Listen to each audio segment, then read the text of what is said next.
Hey ho Pop Gengs!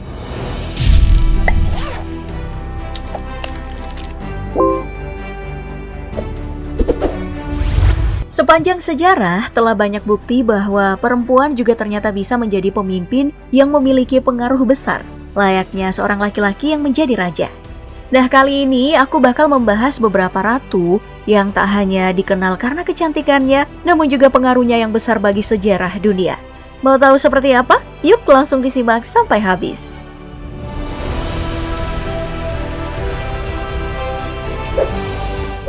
Kita mulai dari Ratu Elizabeth pertama yang membawa Inggris ke zaman keemasan.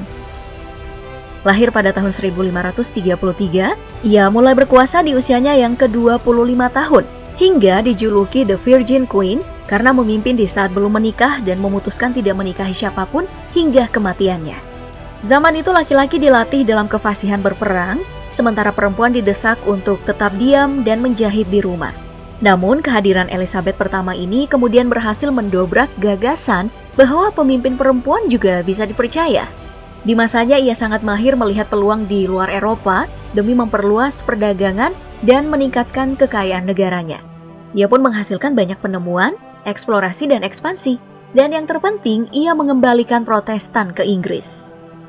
Selain itu, di masa pemerintahan Elizabeth pertama, juga terkenal dengan revolusi seni terutama teater. Siapa yang tak kenal dengan karya-karya hebat William Shakespeare dan Christopher Marlowe? Ternyata karya mereka berhasil tercipta berkat dukungan penuh dari sang ratu loh. Ratu Elizabeth pertama juga menjadi fashion icon pada zamannya. Dia paling rewel soal penampilan, sampai-sampai butuh waktu 4 jam setiap harinya hanya untuk persiapan dandannya. Dia juga menyukai perhiasan dan pakaian yang indah yang terbuat dari emas dan perak. Lalu memakai rambut palsu berwarna merah, serta menggunakan make up tebal nan pucat yang dikenal dengan istilah riasan Mask of Youth. Sebagai penguasa, dia ini dikenal sangat cerdik dan terkenal dengan kemampuan persuasifnya, serta jarang gagal pada apapun yang dipilihnya. Namun, tak banyak orang yang tahu kalau kehidupan yang pahit mewarnai masa kecil Elizabeth pertama. Ayahnya kecewa karena ingin anak laki-laki, lalu ibunya pun dieksekusi. Ia bahkan sempat dipenjara oleh saudara tirinya sendiri sebelum menjadi ratu. Kasian juga ya. Nih, kira-kira beginilah wajah asli sang ratu menurut hasil manipulasi artificial intelligence.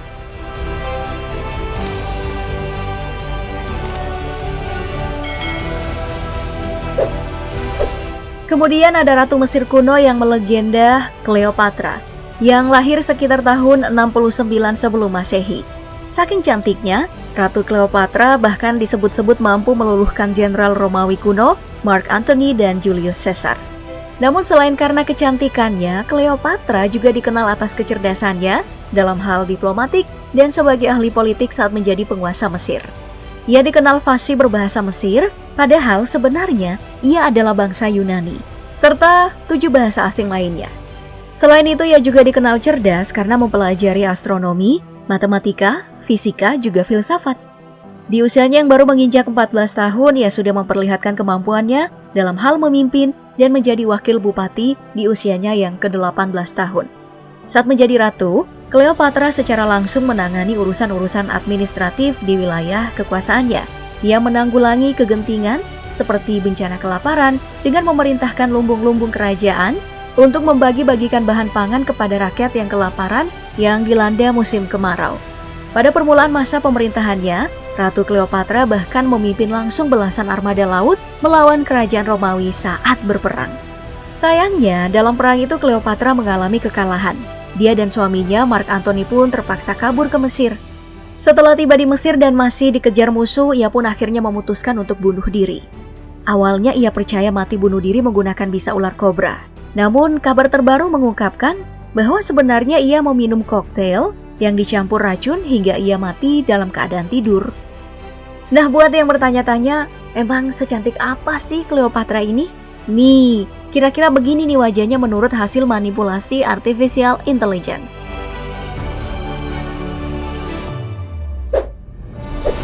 Dari Mesir, mari kita terbang menuju Cina menelusuri sang Ratu Wu Zetian. Satu-satunya perempuan dalam sejarah Tiongkok yang secara resmi dan diakui berkuasa sebagai Maharani atau Kaisar perempuan yang berkuasa di tahun 690 sampai 705. Tak hanya cantik, tapi Wu Zetian juga dikenal sebagai perempuan terkaya sepanjang masa. Ia dikenal tangguh, ambisius, dan cerdas, sehingga mampu menuju puncak kekuasaan dengan menyisihkan saingan-saingannya. Selama 15 tahun, ia berhasil menyebarkan pengaruh kerajaannya hingga ke Asia Tengah dengan menciptakan jalur sutra dan menjadikan kerajaannya yang terbesar di dunia pada masa itu. Berkat perdagangan komoditas berharga berupa teh dan sutra, di sepanjang jalur sutra, bangsa Tiongkok pun menjadi makmur. Di pemerintahannya, ia memangkas biaya militer serta pajak, lalu menaikkan gaji pengawal berprestasi, dan memberi tunjangan bagi para pensiun. Dan tanah luas dekat ibu kota pun diubah menjadi lahan pertanian. Selain itu, ia membuka kesempatan bagi perempuan-perempuan lain untuk berprestasi di segala bidang, seperti sastra, ilmu pengetahuan, bahkan pemerintahan. Meski dituding hal itu ia lakukan untuk melegitimasi kekuasaannya sebagai kaisar wanita. Namun karir Wu Zetian dipenuhi intrik dan konflik. Bahkan ia disebut-sebut sebagai kaisar tersadis karena tega membunuh putrinya sendiri, membunuh saudarinya sendiri, membantai kakak-kakak lelakinya, membunuh para penguasa, dan meracuni ibunya demi ambisi kekuasaannya. Seorang sejarawan memang pernah bilang, tak mungkin Ratu Wu Zetian bisa menjadi sekaya itu tanpa pertumpahan darah. Masuk akal juga ya. Nah, sekarang mari kita menemui Yekaterina kedua dari Rusia. Dikenal dengan sebutan Yekaterina yang agung karena berhasil menjadi kaisar perempuan Rusia yang berkuasa selama 34 tahun. Ia terkenal berkat memulai era netralitas, di mana pasukan Rusia tidak memihak pada negara manapun selama Seven Years' War. Era pemerintahan Catherine the Great juga dikenal sebagai zaman keemasan Rusia atau pencerahan Rusia, sebab berhasil meningkatkan perdagangan internasional, mempromosikan seni dan pendidikan, dan melakukan beberapa upaya diplomasi Rusia yang progresif. Ia dicintai oleh banyak orang karena meningkatkan dan memperkuat budaya dan memperluas wilayah Rusia. Sampai hari ini, Catherine adalah sumber kebanggaan nasional bagi orang-orang Rusia. Namun, tak banyak yang tahu kalau sebelum menjadi ratu, ia mengalami penderitaan dalam pernikahannya yang dipaksa karena ambisi keluarganya untuk mendapatkan kekuasaannya. Suaminya, Piotr III, bahkan dibunuh tak lama setelah ia naik tahta. Para sejarawan tidak menemukan keterlibatan langsung Yekaterina dalam masalah ini. Tapi siapa yang tahu? Dan berikutnya ada Ratu Maria Theresa yang disebut-sebut sebagai Habsburg paling sukses. Putri sulung dari Kaisar Romawi Suci Charles ke-6 ini adalah satu-satunya penguasa perempuan dalam sejarah dinasti Habsburg. Selain itu, ia merupakan penguasa Austria, Hongaria, Kroasia, Bohem, Transilvania, Mantova, dan Lodomeria. Setelah menikah, kekuasaannya pun makin menjadi-jadi. Sebagai adipati wanita Lorraine, Haryapati wanita Toskana, dan Maharani Romawi Suci. Masa kekuasaannya itu berlangsung hingga 40 tahun lamanya. Di masa kekuasaannya, ia melancarkan reformasi pemerintahan, keuangan, dan pendidikan, serta menggalakkan perdagangan dan mengembangkan pertanian dan merombak militer Austria. Alhasil, ia berhasil memperkuat kedudukan Austria di mata dunia.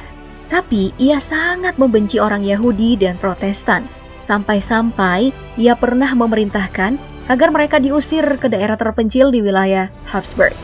Ia juga menganjurkan agama Katolik sebagai agama negara dan menolak pluralisme agama, sehingga rezimnya dicap tidak toleran.